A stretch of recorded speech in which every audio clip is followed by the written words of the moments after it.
Coffee Conversations about Influencer Marketing is brought to you by Influential, a strategic consultancy that takes the guesswork out of influencer marketing for your brand. We provide much-needed strategically crafted frameworks on how to implement influencer campaigns specific to your brand needs.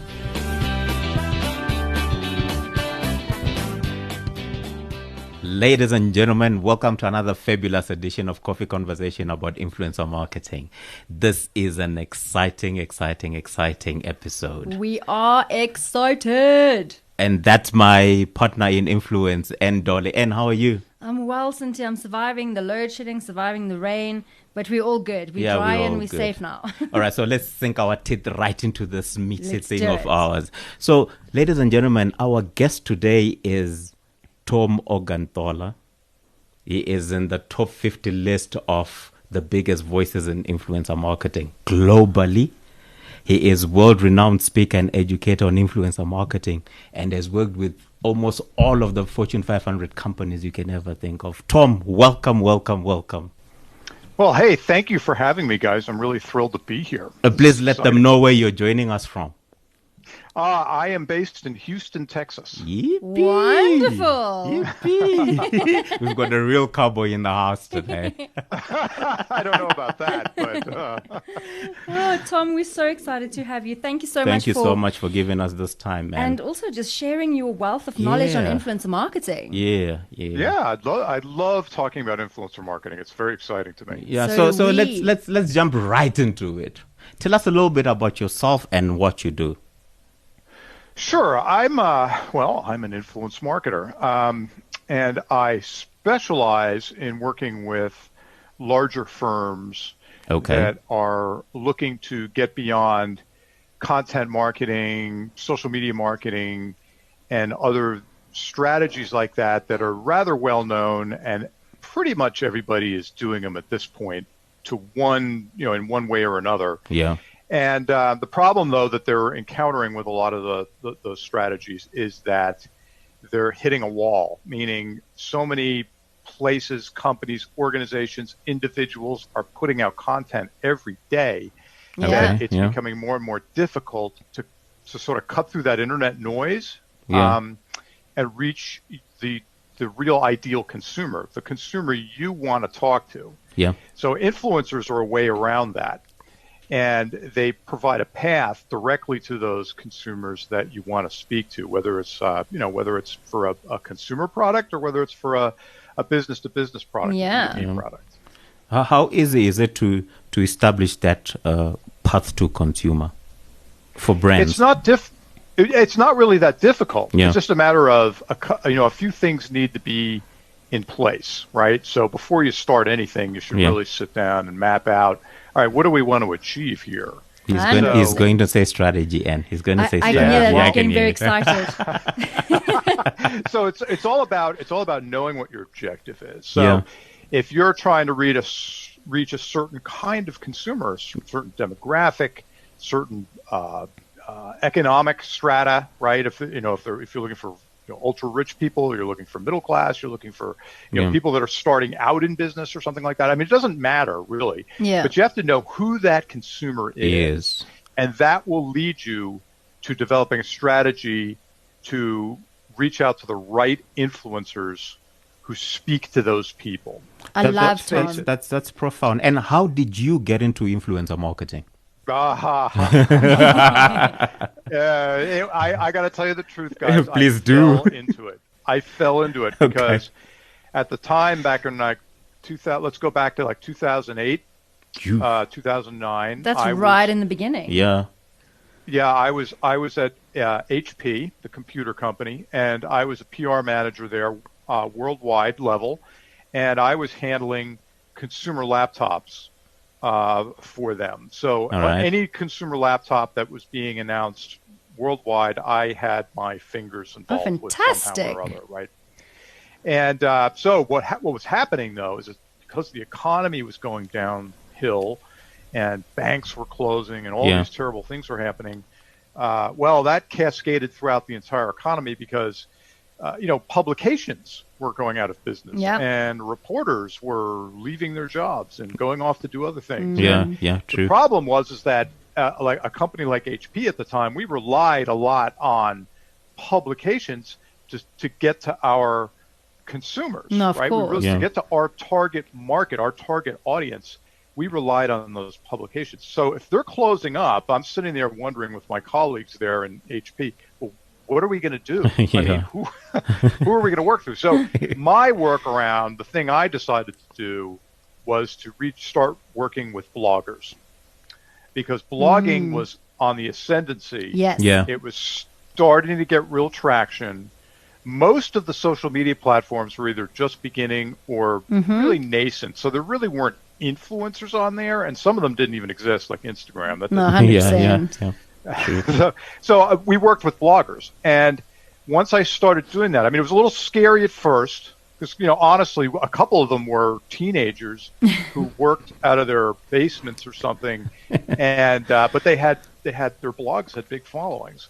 So, we vetted them a little bit, did an assessment, and essentially started working with them. I had to get their parents to sign off. Of course, yeah. That is so ridiculous if you think about with it. us, and because what we did was we sent review computers to each individual blogger to check out, and most of the time we asked to send them back, but then after a while we decided to do a different strategy, and that was we gifted the laptop to them. It's a smart strategy. Yeah. Yeah, and then in turn, we asked them to give it away to a lucky reader of their blog. And they created these little contests and things like that to do that, and that excited the readership more because, heck, now you have the chance to win something on top of just, and going to the blog and we all love free things. Let's just be honest. Oh yeah, and if you're following somebody and you're really into what they write about, and you're really into technology or something, or laptops and what you can do with them and everything. I mean, this is exciting because it's of like, course. hey, maybe I can win that laptop, right? Yeah. I mean, let's face it, laptops aren't cheap, and to get the one you want, might be even a little more expensive. So it's an opportunity to win something like that, and from there, I just kept going. And once I left HP, I joined a small consultancy, and we specialized in influencer marketing. And at that point, I started working with B2B clients. Okay. So, all right. And then that was a whole nother kettle of fish. set of challenges, right? I can only imagine. But Tom, that's really interesting that you obviously got into the influencer kind of industry right when it started with the bloggers, right? In comparison, if you look back in the last 12 years, how has things changed? It's changed dramatically. Some of the biggest changes are the fact that now these social media platforms have really become prominent. So you got YouTube, you got Instagram, you got Twitch, you've got TikTok, you've got, just go right down the list, right? Yes. And you've got influencers now who specialize in those platforms. And I think I think the most popular ones right now to look at for most companies, or many companies, is Instagram and YouTube, right? Yep. But my personal philosophy is that I look to see where my target market is, and then I look for the influencers that speak to those people and have relationships with them and are trusted by those people. So it doesn't matter. The platform to me almost doesn't matter. It's the influencers themselves that matter the most. 100%. And you said an interesting thing earlier. You said you obviously started out working with bloggers, and now social media has gained so much traction. Do you think bloggers are still relevant, even if they're not on social media? Oh, absolutely. I think they're coming back in terms of their relevancy. I agree with that. There's a couple of reasons for that. One, some of the social media platforms, they're not exactly trusted today, and I'm not going to name names, but let's name those names, Tom. And not today. You know who I'm talking about. Everybody in your audience is pretty savvy. They know who I'm talking about. So that causes problems. Number one. Number two, many of the influencers deal with algorithmic changes on these platforms, and that can affect their viewership, the readership, the amount of people that are liking, commenting, engaging with them. So I think what they're starting to do is, and this is something I've evangelized to them from the very beginning, have your own blog. So you've got your own platform. Yeah. Instagram or whatever you're doing, you've got to have your own property, because on your own property you can manage every aspect of that, and you don't have to worry about the language you're using or whatever. You can do things just the way you want to do. Now, So granted, true. Yeah. the search engines are going to play with their they're going to play with the algorithms, and you're going to have to deal with that. But the blog is your property, and if you build it up over time, you're going to have a very nice following no matter what, and you can evangelize that blog and that content on all of your social channels. Yeah. That's so true. it's an insurance policy in my mind. Yeah, I just wanted to confirm that, because that's what I've been thinking lately, and everyone kind of seems to just kind of leave blogging for Instagram or Facebook or Twitter, and I'm just thinking, oh, you can do all three, and it's fine. Yeah. Exactly. There's one other thing to keep in mind, and that is that anything that's like on a blog or even a video is searchable for a very long time. Correct. Yeah. So if you write about a particular product now, I mean, that blog post can be found for months, even years later. No, I can exactly. still find stuff that was written years ago when I was at HP by some of these bloggers, True, some of true. the laptops. Now, granted, the product is way outdated now, but the content is still there. Yeah. So, and that can help the brand in terms of its, establishing the thought leadership, continuity, brand reputation, and all these different aspects which brands naturally consider when they're engaging in any kind of marketing strategy. Yeah. So over the last couple of years, we've obviously seen influencer marketing exploding. And in South Africa, especially over the last 2 years, we're a bit behind you guys over there in the USA. So we always look to kind of you guys for direction, because we can see the trends forming and it trickles down to us. So we've also then started seeing that influencer marketing is starting to be part of most brands' media kind of plans. Would you say that influencer marketing is mainstream media now? Okay, it depends on the market segment you're looking at. So if you're looking at the consumer segment, yes. I think that's becoming very prominent. I mean, it's influencer marketing is now, I think, an established strategy within digital marketing itself. So it's got, I think enough firms have engaged in it or are about to engage in it that, they feel pretty confident that it's real and it can produce results for them. On the B2B side of things, it's still very nascent. It's still in its infantile stages. And that's because they have found it difficult to figure out which influencers to work with, how to work with them, because it's not just a matter of activating some people on Instagram. No. Yeah. It's a bit little deeper. bit more involved, Yeah. right? I mean, if your sales cycles are longer, the services and products that you provide are much more expensive. It's a matter of another business buying them. It's not a matter of an individual necessarily. 100%. Now, individual relationships still matter. The sales teams, have relationships. There's lots of different components to it, but it's a little bit more involved. So let me put it to you this way: nobody buys a Komatsu excavator, a piece of heavy equipment machinery, because of an Instagram post. No, I'm not going to be influenced to buy one of those today. Not going to happen. Yeah. It's not like the guy buying that is going to be like, hey, I saw that on Instagram and that Komatsu looks great. It's Yeah. amazing. Yeah. Tomorrow in my that's backyard. I don't know how much they cost. What is it, $750,000 or something? I Oy mean, vey. it's just crazy, right?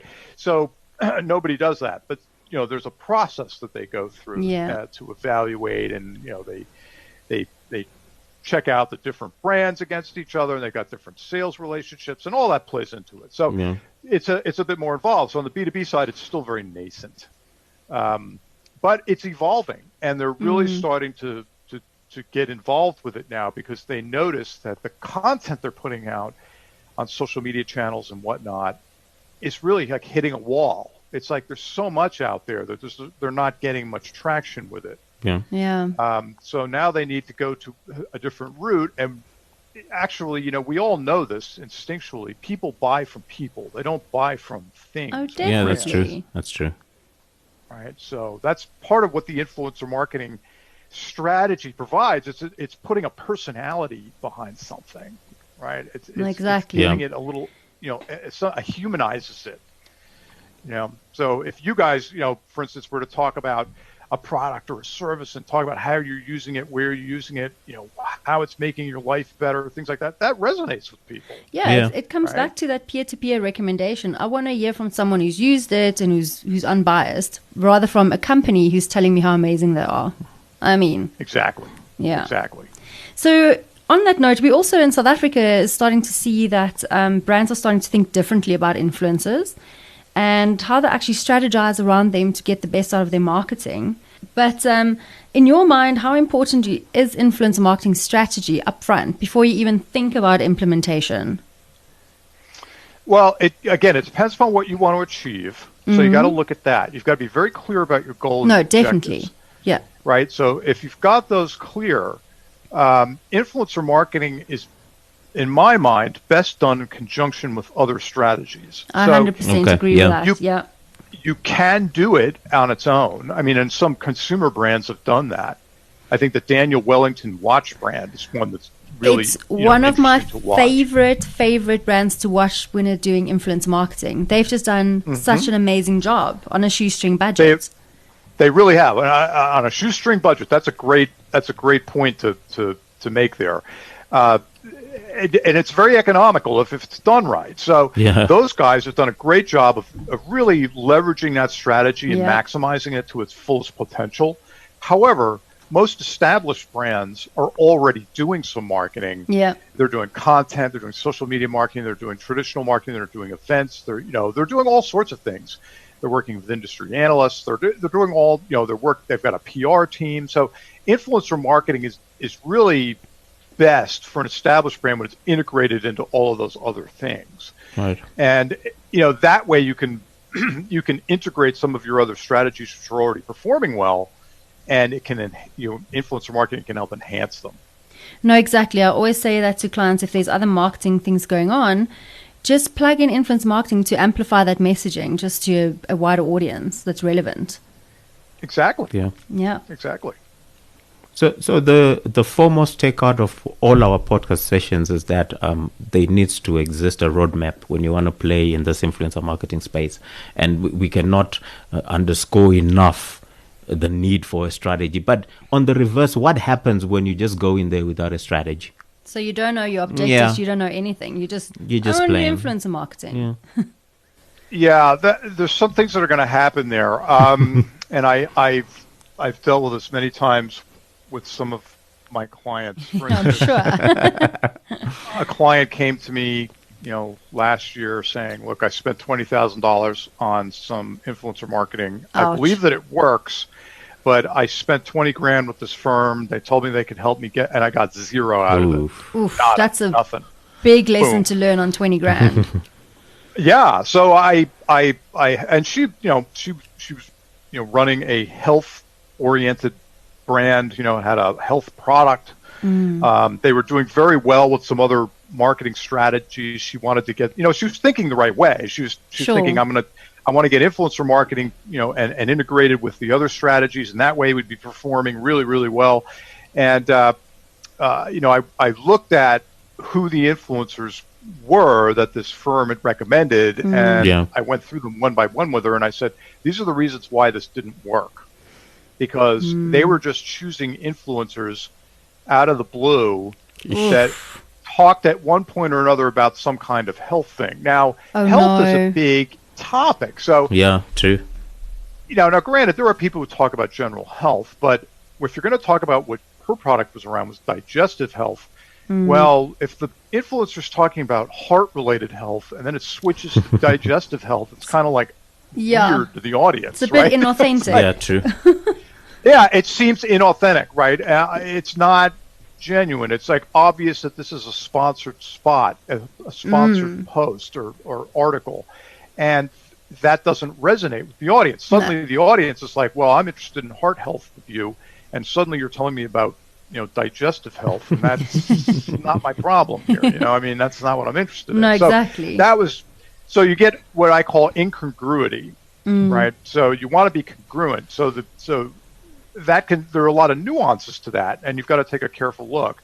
So if you jump into it and you just start working with some influencers, you're going to probably find, you'll get lots of likes and comments and things like that, but there won't be a lot of other ROI. There won't be a lot of people coming back to look at your brand. There certainly won't be any leads or sales made off of it, because it wasn't well thought out. You got to really choose your influencers carefully. It's not about so much the reach they have.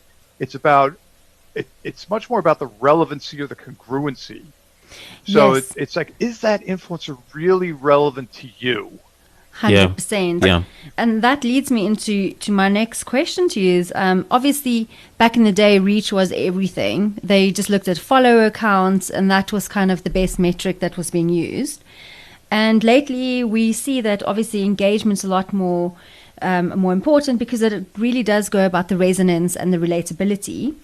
So again, nano influencers is starting to gain a lot of traction, and I know you also speak a lot about nano influencers, Tom, on your social media. Why is there such a big hype about them at the moment? Okay, so there's a few different things to look at. Now, these terms, I just want to make it clear to your audience, these terms, nano influencer, micro influencer, all these things, these are artificial terms that have been created by influencer marketing platforms. Not that they're bad terms. I mean, they can be helpful. Yeah, we just try to categorize them nicely so that clients understand. Yeah, and it's categorized based on reach. Yes. Okay, not on relevancy or congruency. So correct. Now, the reason that some of these influencers with smaller audiences or less reach, if you want to put it that way. So let's think about somebody with 5,000 followers on Instagram versus 50,000. Why would you want to work with somebody who has 5,000 followers versus 50,000? Well, the answer is this. Number one, that influencer is going to be less expensive to work with if you're going to have to pay them, number one. Number two, the audience, because it's a smaller audience, is a more engaged audience statistically. So, and this is well-founded research now. I mean, there's been a lot of research done on this, so I'm not speaking out of my hat here.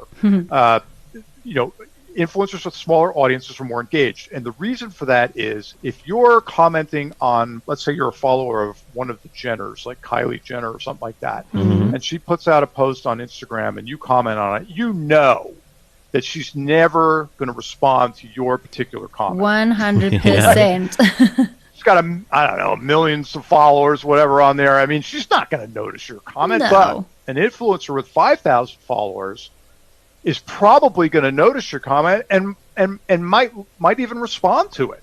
So there's much more interaction, and it's much more human in that way. So you're not speaking to a celebrity at this point or just commenting on a celebrity's post. Now you're speaking to someone who's much more relatable to you. So that's why that is the way it is. So nano influencers. Okay, so you'd have to cobble together more of them to get the reach, of one influencer with 50,000. But again, I mean, what I would recommend people look at doing, if you're looking to put together an influencer strategy, I would think in terms of it's nice to have some influencers with larger audiences, larger reach. But have some that have smaller followings as well, and they could go down to the smallest follow. I mean, I've worked with influencers with, 1,000, 2,000 followers on LinkedIn, for instance. But they're really targeted. They really are experts in what they do, and they have the audience that I want to reach. So I always say that quality versus quantity. I'd rather reach 50 of the right people than reach 1 million of the wrong ones. Exactly. Yeah. And I mean, you're just throwing stuff up against the wall. No, exactly. 100%. So, Tom, you make these amazing videos on your LinkedIn profile called Influence Unpacked. I really enjoy them. For everyone listening, they are very informative. Follow Tom on LinkedIn. True. Those videos just really kind of captures what's going on in the industry, gives tips, just kind of contextualizes things as well. And they're generally about 5 minutes or less, so they're great. In one of them, you talk about influencer fatigue that's setting in society at the moment. And we don't only see people gravitating towards communities offline, but now it's happening online and on social media as well. So we look at your WhatsApp groups, you look at your closed Facebook groups, so like all those dark social kind of communities that people are forming. Can you unpack that a bit more for us? And also kind of how can brands use influencers to kind of gain access to those communities? Okay, so the influencer fatigue, first part of the question. The fatigue is setting in because a lot of the influencers, especially in the consumer side of things on Instagram and YouTube and places like that, are doing way too much sponsored content. So they're being paid to, hype some product or talk about some product, some service, whatever it is. And people are starting to get a little tired of that. What they want more of the regular content that the influencer puts out. So that's something that the influencers really got to be careful of in terms of balancing. No, correct. How much sponsored content are they really willing to do? Because if you do too much, you're starting to sacrifice your audience, meaning your audience is going to start to turn off. They're not going to go check out your posts as much. They're not going to comment. They're not going to, they're not going to share it. So these are things you got to really be careful of if you're an influencer. Yeah. So that's where the fatigue is setting in. Okay. Now, that's more on the consumer side of things. The business-to-business side of things, that's not a problem at this point. Because it's not saturated yet, no, it's not, right? Not saturated yet. And like we just discussed, it's still very nascent. It's in its infantile stages. So it's just starting to come online now. The other aspect of it is the dark social. So people are starting to stop. We talked about some of the social media platforms not really being trusted. Yeah. So they're starting to figure out, you know what, we'll form our own group over here and we'll talk about these things. And, a lot of times the influencer will start the group. So it could be on Slack. It could be on, it could be on any of these platforms, right? It could even be on Facebook. It could be on Facebook, a very closed group on Facebook, invite only. So it could be any of these places. The way you're going to enter that conversation is through the influencer. So you're going to have to figure out who's doing that kind of thing. And the best way to figure that out is to start asking them, are you seeing a lot of, dark social activity with your followers? And now this is stuff that's always been going on. It's not anything new. I wanted to make that clear too. No, when I was working with bloggers back in 2008, 2009, the very beginning, part of what we would never see as the brand is all of the emails that the influencer would get. So the influencer would get emails about these products that they're writing about. It wouldn't appear in the form of comments because the person wanted to just reach out to them directly with some questions. And what happened was, as I developed trust with the influencers, they would then start sharing some of those questions with me, and they'd say, "This is, they'd reach out and they'd say, hey, Tom, I've got some questions from some of the followers. These are the kinds of questions I'm getting. Here's an example, right?" So then they would show me, some of the emails they're getting. Now, and they wouldn't say who it was, but they would say, "This is the question." Can you help me answer this? But that's so interesting. I never thought about those kind of forms of communications with bloggers back in the day as kind of like the first form of dark social media. Right. Well, you got to remember the social media was kind of dark wasn't media. a lot of it in those days,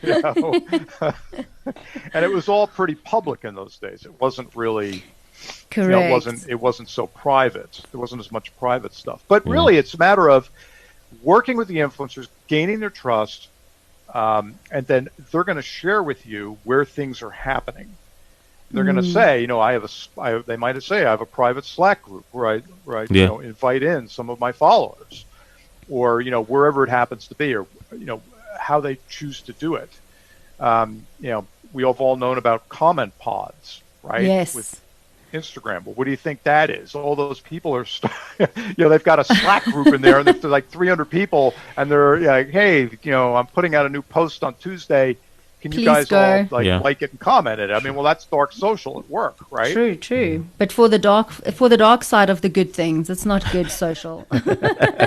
Well, it really. I mean, comment pods worked for a while, but you got Yeah. to think about, the algorithms are getting smarter.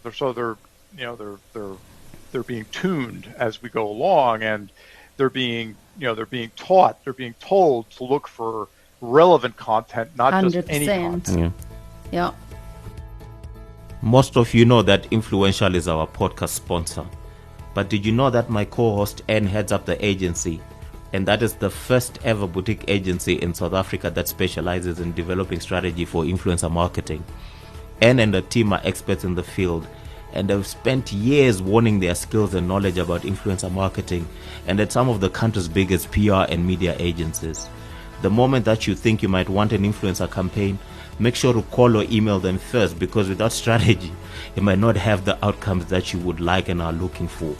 In addition to talking all things influence on this podcast, and also puts together the fantastic Influential newsletter that comes out every month. And this is another way for you to keep up to date with the industry. The link to latest newsletter is in the show notes. Check it out, and if you like, please subscribe. Anne's contact details are also on there. Let's keep the conversation flowing.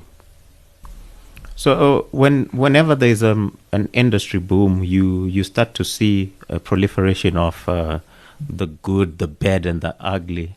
Do you guys remember the gold rush, if you were born here? No, that I was not there.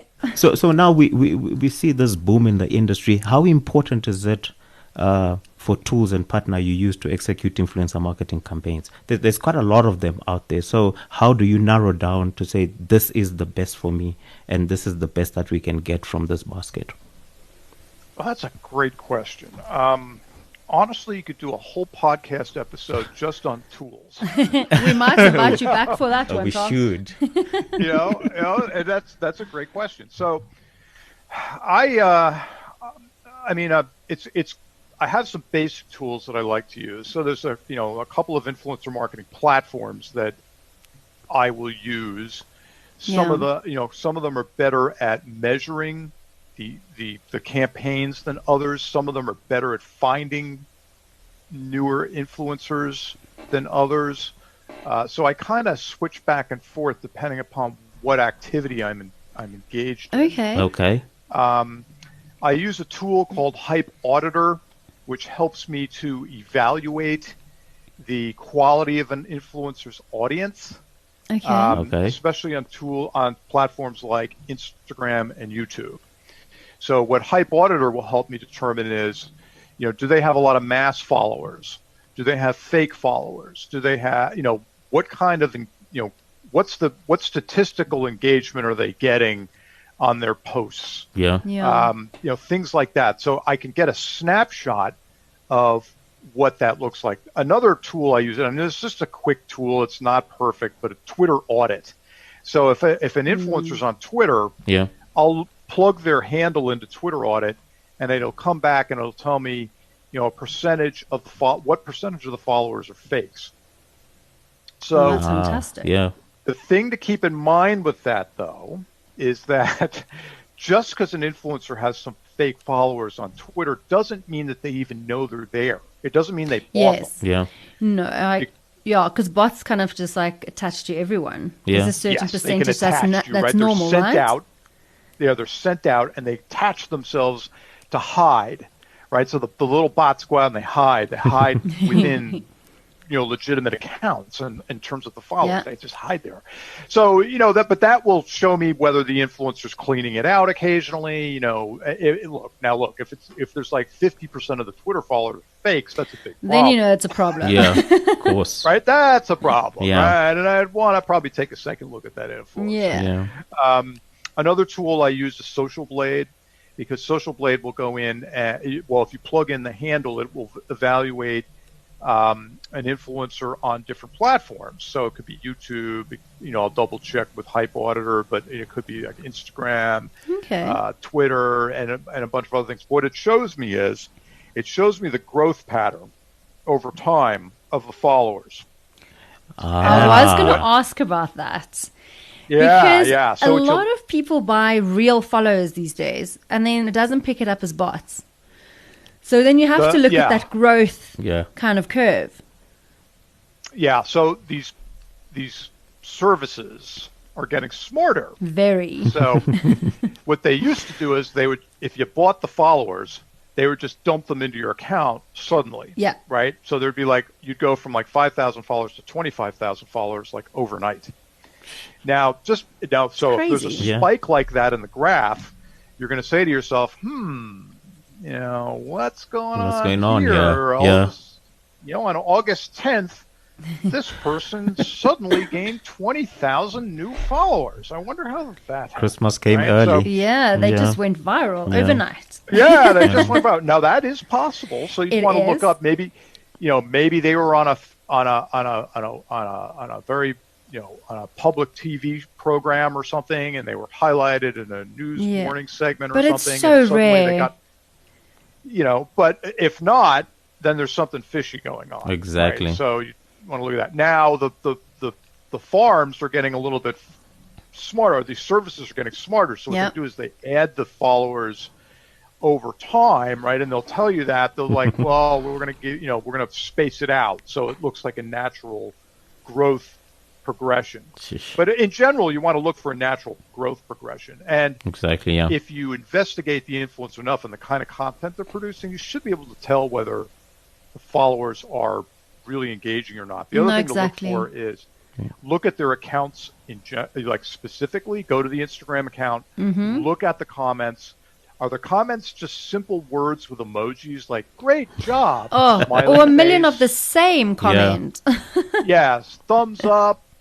Yeah, this is awesome. Things like that. A lot of those are probably bogus comments. Yeah.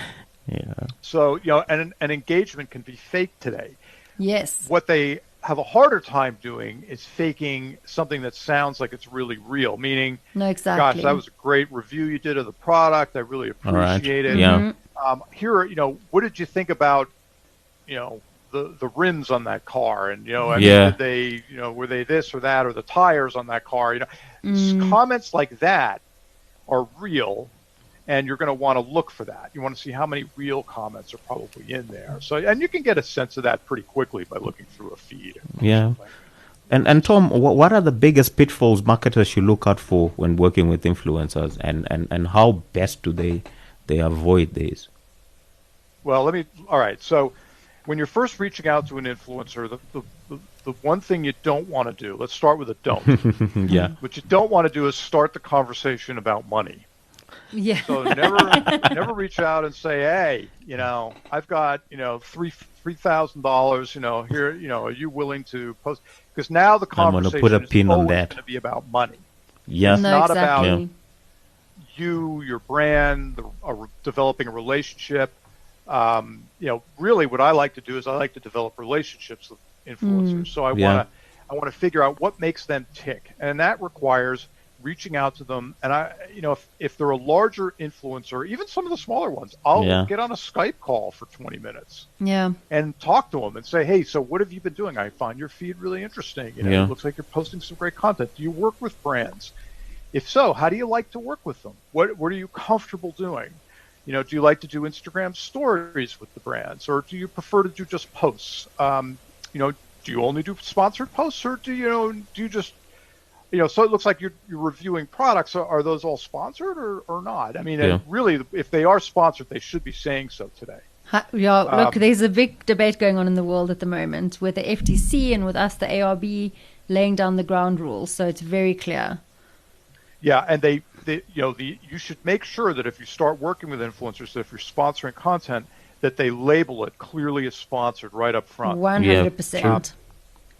And because and you know what, that's not bad. It's better than trying to hide that it's sponsored, because the audience is smart. We're all smart. Yeah. Come on, we can tell whether something's an ad or not. Come on.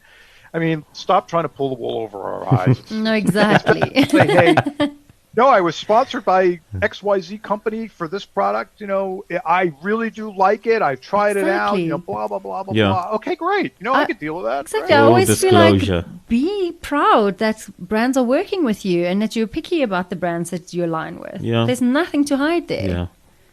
Well, you just said something very important there, and that is that an influencer should be very picky about the brands they work with, because they should be determined. They should know what their why is. Why are they even an influencer online? Why Exactly. are they posting every day about something, or every week, whatever it is they're doing, Yeah. blogging, Instagram, YouTube, whatever they're doing?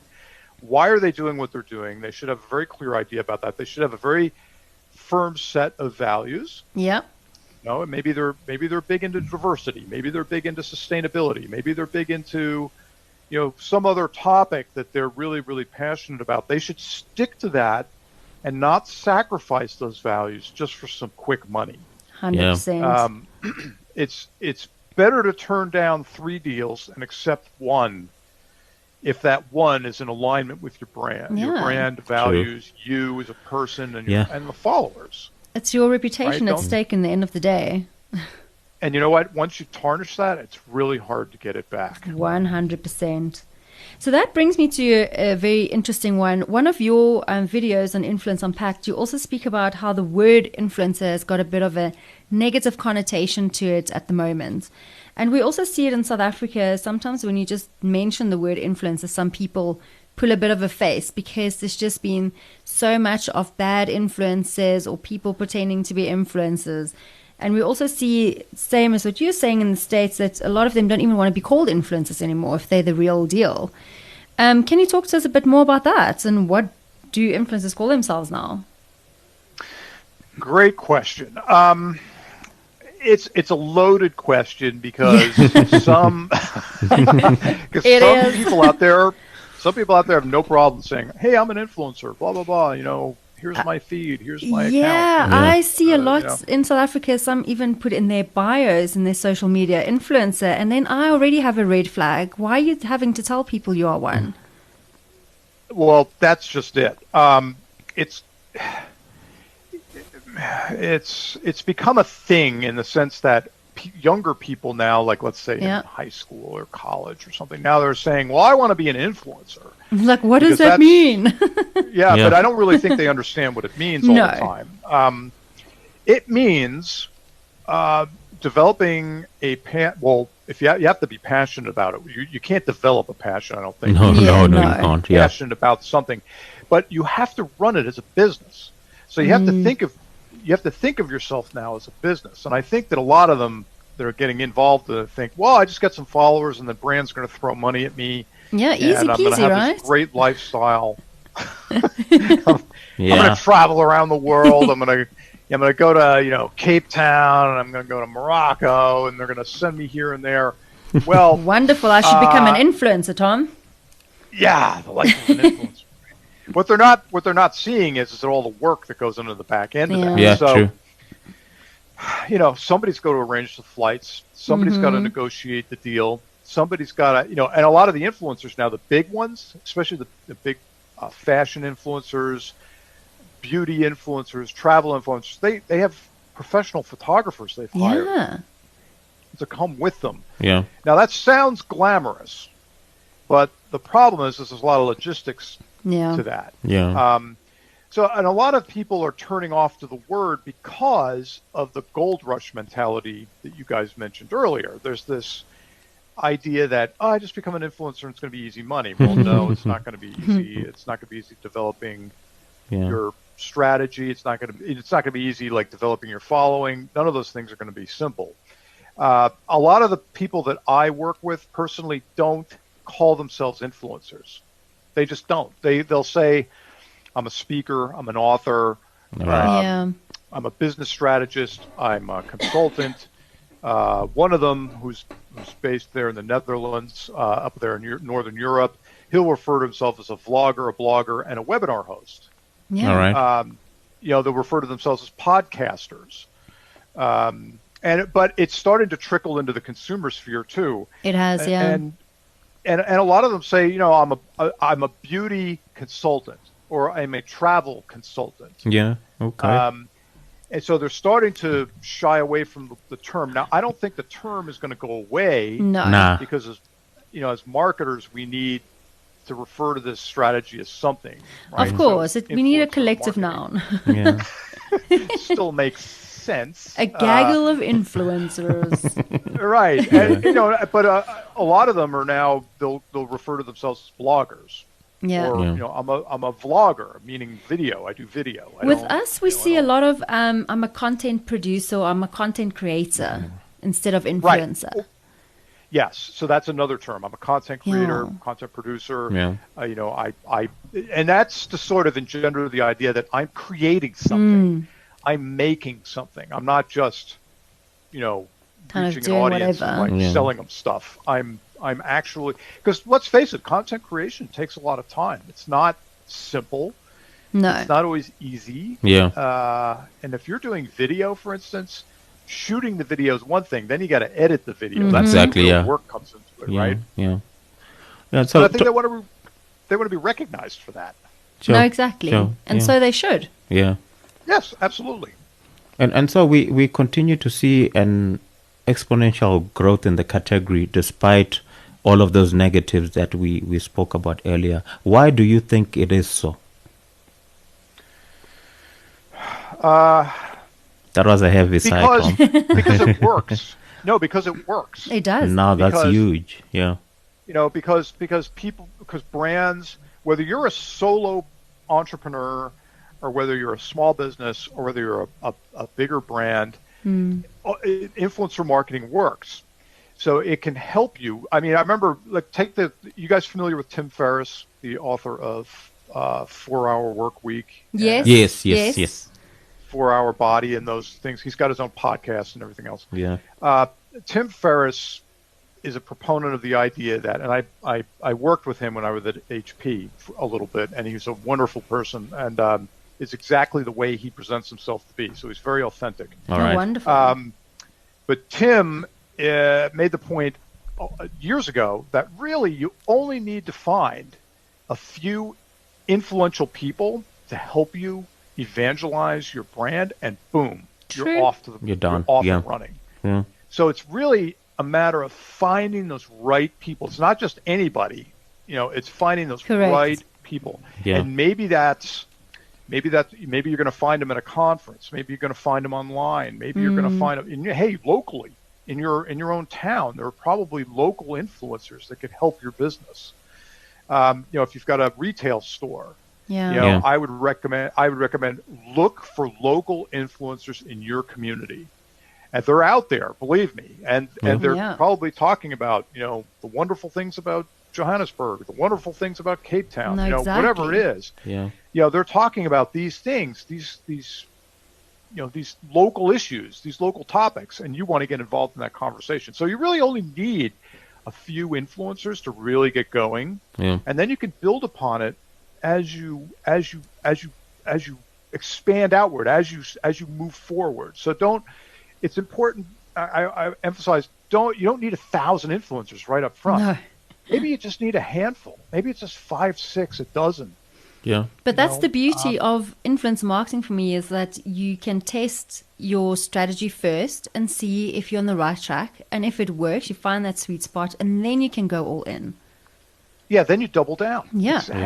Exactly. It's like Facebook ads, right? I mean, Correct. the first Facebook ad probably isn't going to hit the ball out of the park, No. right? It's probably not going to be a huge winner. So you're going to have to refine it. But once you refine it to the point where it's now performing for you, that it's the same concept. Exactly. Yeah. No, exactly that. Tom, what are the big trends that you see emerging in 2020 in this space? I think that tools and reporting are going to get better. We're already seeing it now in 2018 to 2019.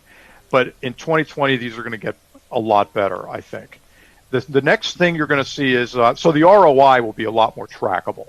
All right.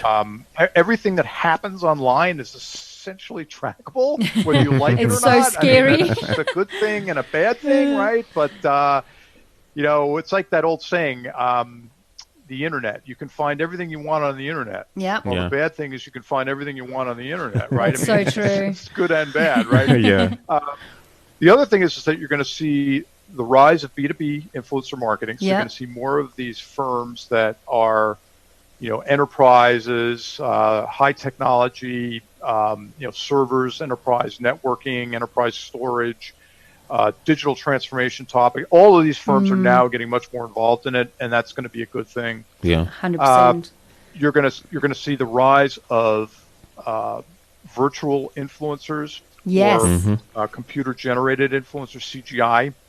That's already happening. Yeah. It's already being experimented with. You're going to see more of that. I think that in the next 5 years or so, you're going to see brands really jump onto that, and they're going to create these virtual influencers that are almost indistinguishable from human beings. Oh, and it's so scary, they're actually. they're going to be spokespeople, but it's not that different when you think about it from, a cartoon character on a cereal box. No, 100%. I mean, it's like Tony the Tiger for Frosted Flakes. I don't know Yeah, if that's a you great know Frosted analogy. Flakes down there We in do. South Africa, but it's not unlike that. Now, granted, Tony the Tiger has no depth. All he does is say Frosted Flakes are great. But imagine if Tony the Tiger was a little bit more involved and would talk about, how the cereal was made and why the cereal might be exactly. good for you and how the cereal provides energy for you and athletes that he works with. And, the athletes come on and, maybe he has a new show. Maybe he has a podcast, the Tony the Tiger podcast show. Yeah. And maybe, so Tony could be expanded out and, used theoretically in all these different ways. Yeah. And you see that with, I don't know about you guys, but here in the United States, we have Progressive Insurance and those Progressive Insurance commercials where they have this person named Flo and then we have the gecko guy, the little gecko lizard dude who's always, popping in and talking about insurance. Yeah. So there's things like that. I'm sure you see them in Yes. TV commercials down there where you guys are too, local ones, even Yeah. regional. You'll see that, but that's going to be expanded out. So that's going to involve, big, deep backstories. So there's going to be a whole history to the virtual influencer. So that's going to be a thing going forward, no doubt about it. Yeah. I think you're going to see more of the regulatory stuff happen. So you're going to see influencers get wrapped on the knuckles more by some of these regulatory influencers. Yeah. They're going to have a ruler and they're going to go, bam, Yeah. you didn't You say can't do that. sponsored post. Yeah. Exactly. Take that down. You're going to get fined, Yeah. right? We're going to see more of that. And I think that's going to help bring things into line. And I think influencer education is going to be a bigger thing. I mean, for the influencers themselves, right now it's sort of, it's kind of wild and woolly. They are out there. I can start to become an influencer. Well, Yeah, I think you're gonna see exactly. more educational courses. I think universities are going to probably start to help a little bit. With Yeah. some So of so this. are we going to move into an era where we begin to see a thinking influencer come into the fold, a more strategic influencer come into the fold? Yeah, you're going to see that. Yeah. It's already happening now. Yeah. So I'm some of the influencers that I work with on behalf of some of my clients. They're getting very involved in speaking opportunities. Okay. So they start out as speakers in smaller events, and then they Yeah. graduate to larger ones. And now some of them are keynoting at some major conferences. Yeah. That's huge. So, That's huge. That's yeah. huge. So they're thinking in terms of, okay, I'm not just doing things on social media anymore. Yeah. Now I'm a speaker. But I'm involved 360 with the brand. I'm writing books, Yeah. right? I'm advising. I'm now getting on advisory panels or advisory boards of companies. Yeah. So it's going to be a much bigger thing. Now, on the consumer side, influencers are already developing their own brands, Yeah. their own product lines, Exactly. right? I mean, we've seen that already, and you're going to see that continue without a doubt. Yeah. But I do think that there's going to be more of an emphasis from the influencer side on strategy for themselves. Yeah. And the brands are going to start to understand that a longer term, always on strategy is better than one-off campaigns. Whoa. So just Yeah. hiring or sponsoring 200 influencers or 100 or 50 influencers for a campaign, they'll continue to do that. Yeah. But they're going to look more towards, I want, the brand is going to say, I want a cadre of influencers that we have relationships with, long-term relationships Exactly. Yeah. with, that go out months, years. Right. Makes a lot more sense. And they'll invite them into their headquarters, and it's already happening with brands like L'Oreal, beauty brands like L'Oreal, and some of the fashion brands. No, exactly. Yeah. So, Tom, before we wrap up, do you have 5 top tips for South African marketers in the influencer marketing space? Okay, the 5 tips I'd give to you are pretty much what I'd give anybody else. If you're looking to get involved with influencer marketing, the first thing you want to do is you want to make sure you have a very, very, very clear idea of why you want to use influencers or why you want to work with influencers. Yeah. So have that down. Write it down. Write down what it is that influencer marketing is going to do for your shop, your startup brand, your small company, your enterprise, whatever it is. What is it that influencer is going to do for you that you can't get with other strategies? Be very clear about that. The second thing I would say is you're going to have to pick your influencers based on congruency and relevance. Yeah. That is much more important than how big an audience they have. Yep. Yeah. So be sure you do that. The third thing is make sure that those influencers resonate with the audiences. So Very make sure important. that they get quality engagement, not just thumbs up. Hey, that's great. No, I mean anybody can get that. That can be faked. Yeah. So you want to look for that. The next thing is do not discount brand awareness. Right now in the influencer marketing community, lots of people are saying, well, brand awareness that's in the past. Now we're only looking to generate leads. Yeah, true. That's crazy talk. Remember, brand awareness is something you always have to do. You always have to keep people aware that you're out there, and influencers are a great way to do it and a very cost-effective way to do it. Yeah.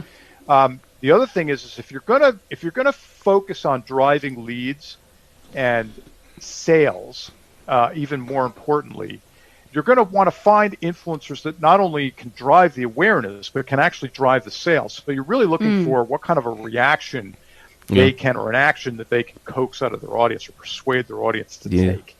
So look at that really carefully, and be sure to use some quality tools. I don't like to necessarily endorse platforms because there's a lot of them out there, and some of them are really dependent upon your budget.